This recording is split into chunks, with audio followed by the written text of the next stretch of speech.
We are blessed tonight to be joined by a very special guest who all of you may know as he was TV's Frank on Mystery Science Theater 3000, and of course, riffing with Trace W on The Mads Are Back. Let's please welcome to the program the wonderful Frank Conniff.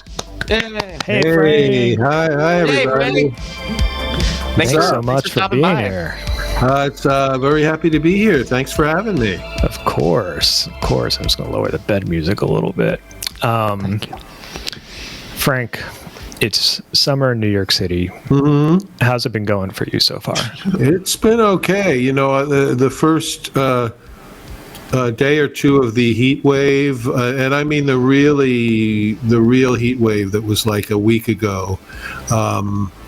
I didn't have air conditioning because the electrical outlet was so, but I got that fixed, and I've been okay since then. Oh, that's good. Yeah. Wasn't that an interesting story? Well, it did really like sneak up this year, because I remember I went through like one night without the air conditioner, because usually it kind of gets like a little warmer and a little warmer, and then it kind of gradually gets to a point where you're like, okay, now I'm gonna put the air conditioner in. But this was like, it was like one day it was fine, and the next day it was like living in a microwave, and then I just urgently had to have it. I don't mind the heat, and if I have air conditioning, but when I go outside, and the key in New York too is you got to wait till the sun is in a certain position so you can walk on the shaded sides of the street. And as long as I'm walking in the shade, I'm fine. Yes, that is a trick you learn as a New Yorker at some point. And also, having been on the road, I know that no kind of heat wave that we have ever had in New York even remotely compares to heat in Texas and Arizona. Oh, I was about to say Phoenix. Yeah, it's just I don't know how people handle that. But Trace and I took a cab to go like 3 blocks to. And we're big we love walking when we're on the road in different cities, but.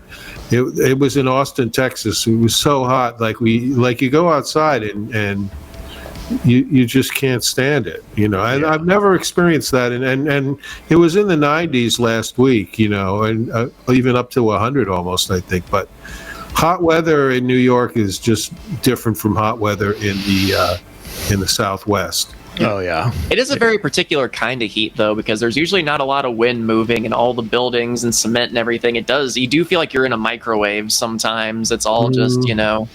Well, that just means I can have a burrito anytime I want. So that works out. My dream to become the burrito.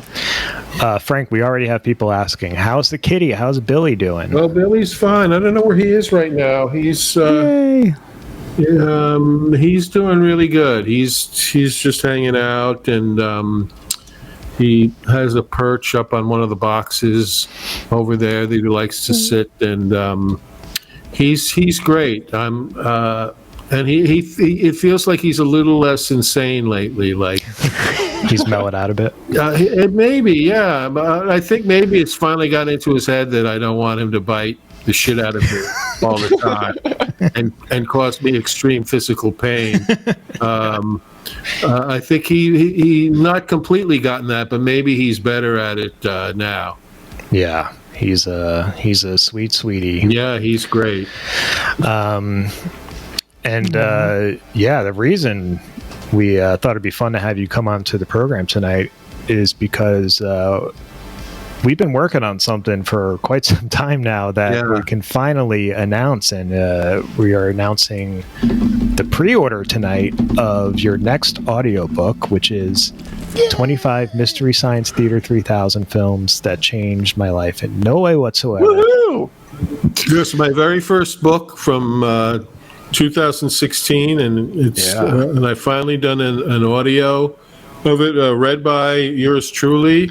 Yes. And I think it came out good. I as I've told you, Chris, I find writing the books much easier than doing audio recordings of them. It's tedious. It's very hard, and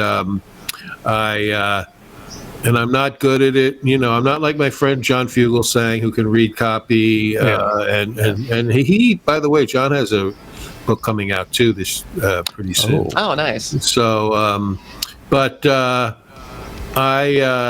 So the audiobook is coming out next week, and if people if they enjoyed reading the book, I think they'll enjoy listening to it. And there's probably a lot of people who've never read the book that will enjoy listening to it, I think. Yes. And now this was the book that you wrote a chapter from at the live Mary Jo Peele show in Brooklyn, I did. correct? Yeah, so. I did. The times I've read it live, it usually goes over very well. So it is great. I would say, I mean, we've been recording this for a while, but it's always so fun listening to you read your own work. Recording it was, we had to do lines over and over and stuff, so it's harder to kind of like listen to it. Yeah, I don't get it on the first take usually. Yeah, but it was great when Taj Easton, who edited it and did an amazing job. Yeah, he's great. He sent us the rough draft a few weeks ago, and it's hilarious. It's nice. It's a little over 3 hours long, so you can. Oh, really? Wow, I didn't know it was that long. Gee, it's 25 chapters. And I write short books too, so yeah. But it's such a great I can't imagine someone else narrating Frank's audiobook besides Frank. I'm curious, like, if Frank could hire anybody to, like, past or present, like, dead or alive. Like, if just, like, fantasy. Like, I have a book, a novel called Reform School Cinderella, and I tried to hire Felicia Day to read it, and she, because it has a female narrator, and she was very, as she always is, she was very kind and gracious about it, but she wasn't available to do it, and I probably was like way below her quote, but she was probably too nice to say that, but so stuff like that, like I could see. I think in my fiction might lend itself more to another reader, but this book's all from your point of view, and it's essays basically. It's so I think it's a fun thing to listen to in your car, at the gym, or whatever, And we have 2 other audiobooks for sale over at Dumb Industries. The Time Tumblers, which was that's my latest novel. That's my personal favorite of all the Time Tumblers was great. Oh, thank you. Thanks a lot. I love. Yeah. Cool. Yeah, and Dark Apnea too, which is that's my one of my recent books. Yeah. And that one is a really fun one, and also we should note that the ebook of the Time Tumblers has Wikipedia links to every all of the many incredibly obscure show business references in it. So that might be something because that will be enjoyable and educational to people who don't know who Arnold Stang and Harry Von Zell are. It's very kind of innovative of you. I feel like comic books should start doing that, just putting in like Wikipedia hyperlinks and stuff on the digital books and the. Yeah, sure. Why not? Yeah, So that's something out there for people to read if they're so inclined. Yeah, go grab those up. They're all available, Dumb Industries. And again, the pre-order for your latest audiobook, 25 MST3K Films, is available now, and that'll be coming out next week. You'll get it in another email as soon as it comes out. But and by the way, I see from your comments, people already know who Arnold Stang is. So, yeah, you're in the right place. Yeah, right. We got a lot of folks watching right now. Yeah. Does anybody have any like questions or anything? Yeah. Any questions you may have for Frank about the new audiobook, about old books, new drop stuff? Them in the chat here. Ask me anything. And also, we're here to talk about Frank's new book, but also as we do every mystery hour, we're here to watch some garbage at the end of the night. And Frank is going to be joining us here in a bit to watch a Captain America cartoon of some variety. Are you a big Captain America person in general, Frank, or do you know? I am. Well, when I was a kid, I read the comic books, and I think Captain America: Winter Soldier is one of the best totally MCU movies, and Captain America: Brave New World is one of the worst.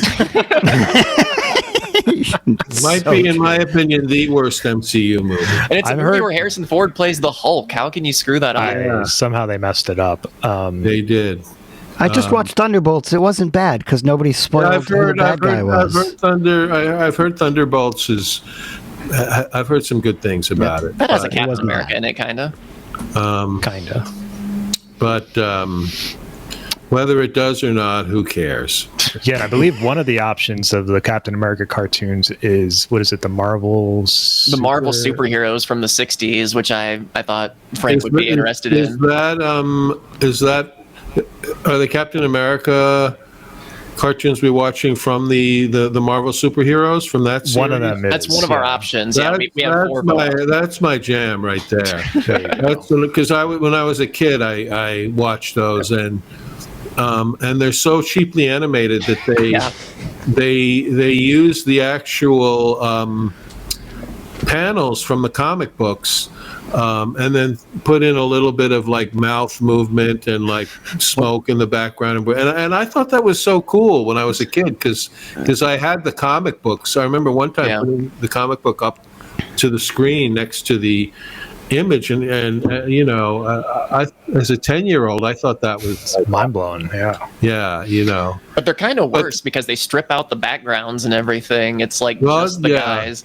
But I also those Marvel superheroes cartoons from the 60s also just in a way they had a great like the fun spirit of Marvel.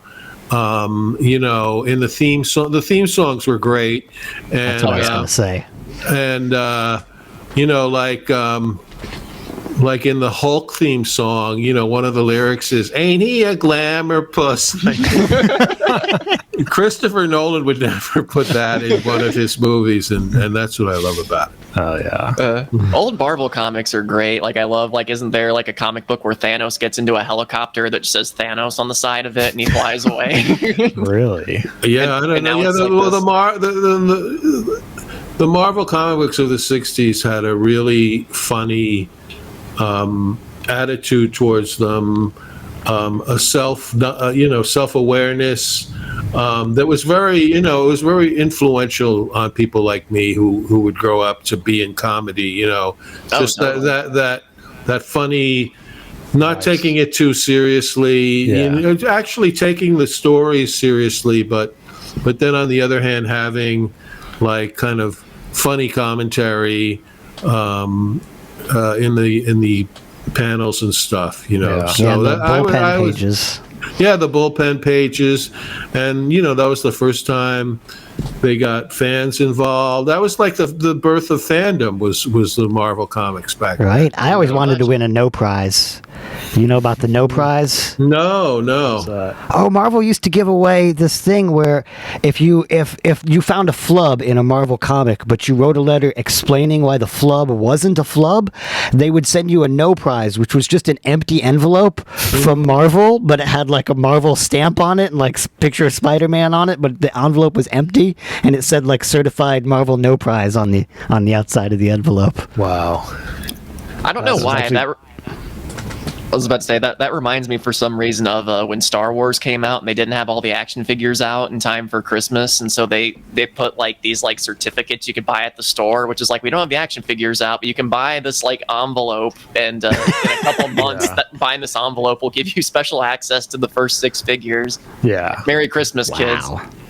Pretty ingenious move. It's kind of like what we're doing with Frank's latest audiobook. We have the pre-order up now. And, yeah, this is the early bird Kenner action figure package of Dumb Industries. We have some questions here for you, Frank. Sure.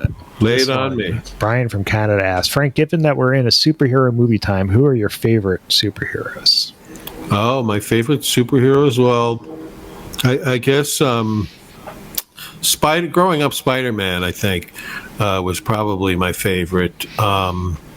And Superman too, especially from the Adventures of Superman TV show from the 50s, which I was a huge fan, which I grew up on, and I was a huge fan of. And I'll just give a shout out to one forgotten superhero from the 60s. I don't know exactly which company made it, but Herbie the Fat Fury. I don't know if people here are aware of him. Was that like the portly kid with like a portly lollipop? Kid with a lollipop? Yeah, and he had like magical powers. Very dark, surrealistic humor. I have in my storage. Dark Horse, I think, put out like collections of them, and I don't think. Herbie was DC, according to a comment. But yeah, I grew. That was when I was a kid. I loved Herbie, and you know, I wish someone had made a movie. We were talking back in the day when we were talking about it at MST that, like, Dave Higgins from the Higgins Boys and Gruber, like, would have been the perfect casting for the main part. So I always want to mention her because people don't know that. A lot of people who even in the comic books don't know about Herbie the Fat Fury. Look it up, folks. Maybe Zack Snyder will make a Herbie movie.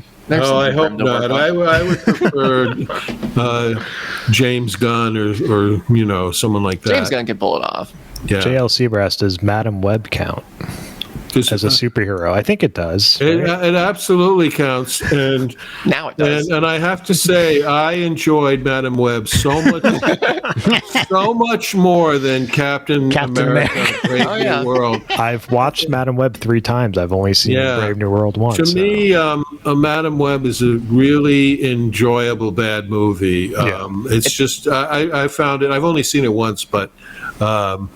I thought it was really fun. All of the really awful plot points, and Dakota Johnson, who I love, just phoning it in, like blatantly. Blatantly phoning it in, and like every decision is the wrong, bad decision, and but I just thought it was. I would put it maybe in terms of batshit movies that I really enjoyed. I would maybe put it second only to Moonfall, which you talk a lot about that one. Moonfall is like my favorite crazy. I don't even say bad movie because how can something that is so enjoyable be called bad? Yeah, it's got a lot of value to it. Yeah, it's rare we get movies that bad. Yeah, we're just the filmmakers are just unencumbered and they just put whatever the fuck they want in the movie. Yeah, Like, Moonfall reminded me a lot of like The Day After Tomorrow. That was another one that felt it's the same director. Was it? Roland Emmerich or that whatever. Explains a lot. Oh, that says everything. Roland Emmerich. And I always enjoy his movies.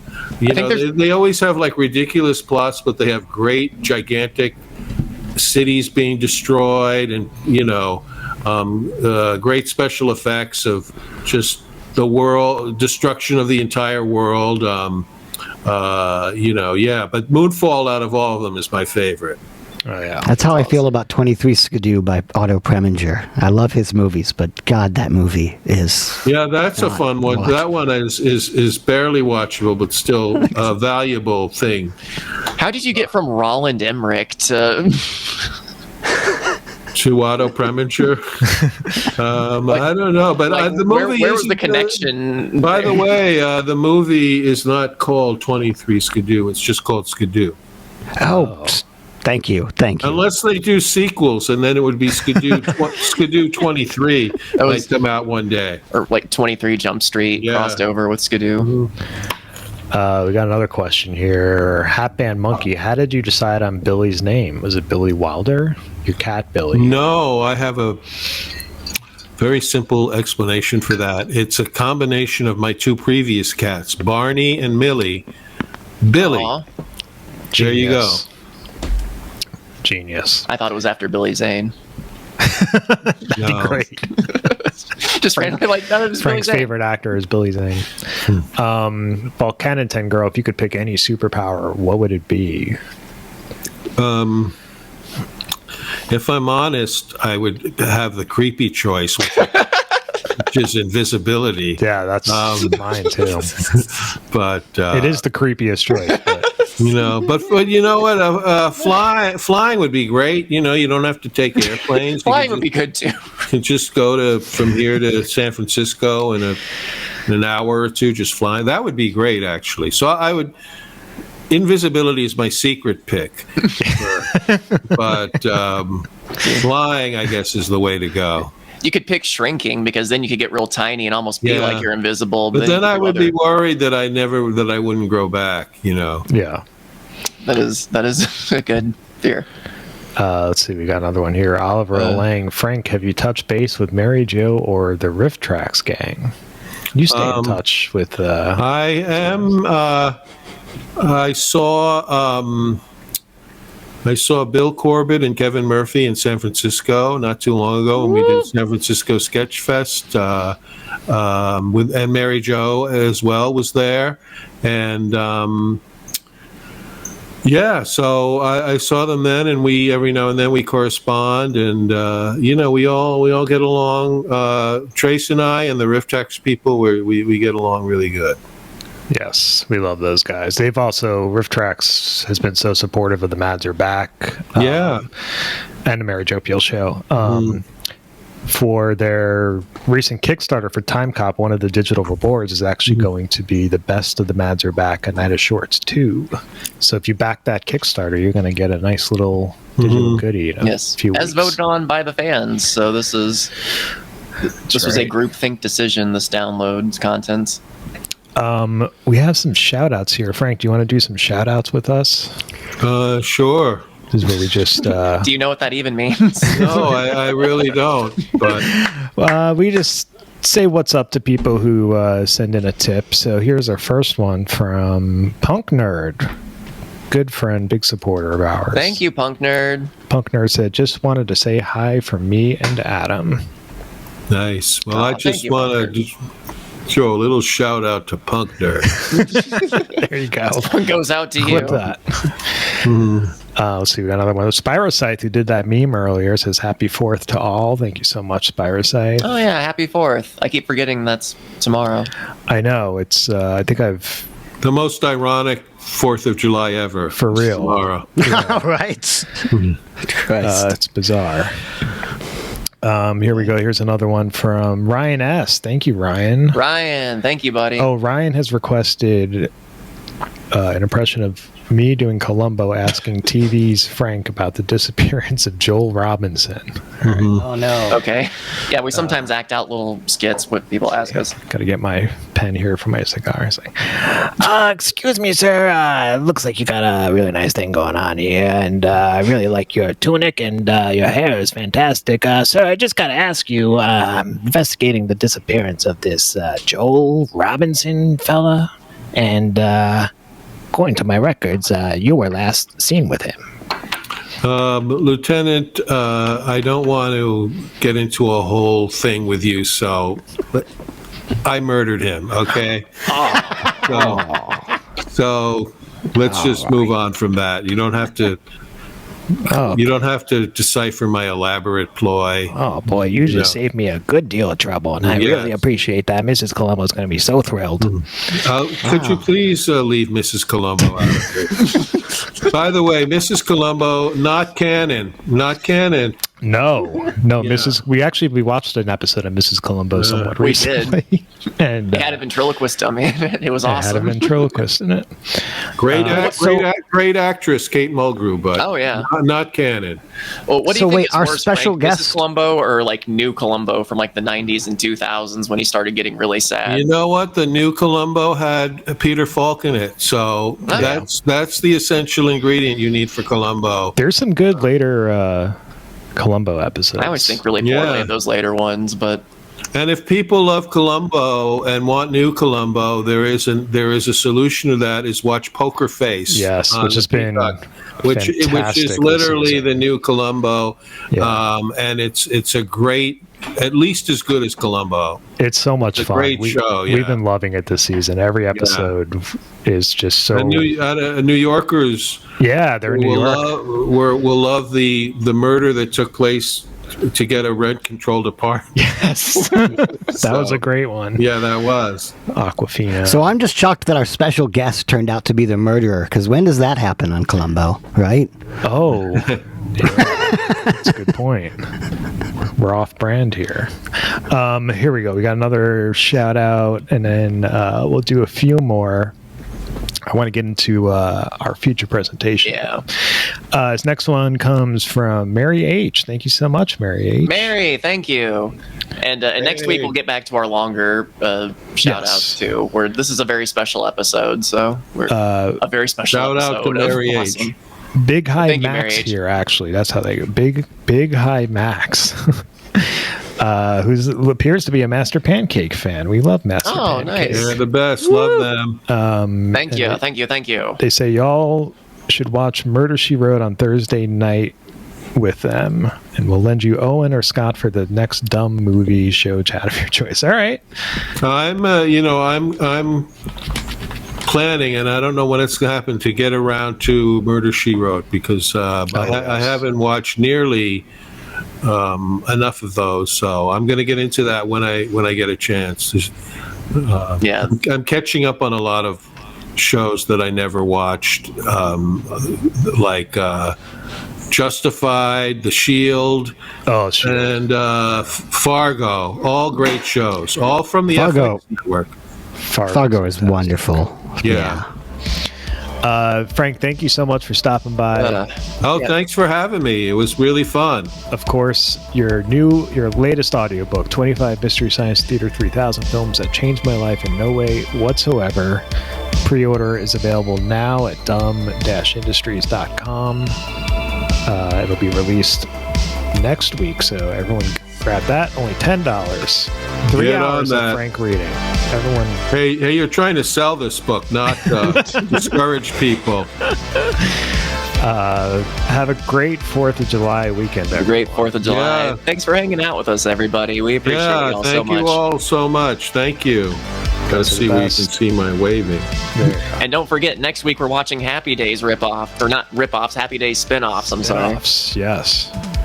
So get ready for an all Chachi time. Blansky's Beauties, please. Yeah. Make it happen. I don't think that's an official spinoff. No. There's a few weird ones in there. But it is a Gary Marshall show, I believe. Yeah. I think close enough. Yeah. We'll fudge it. All right, everyone. Good night. Good night. Night. See you real soon. Good night, everyone. Bye.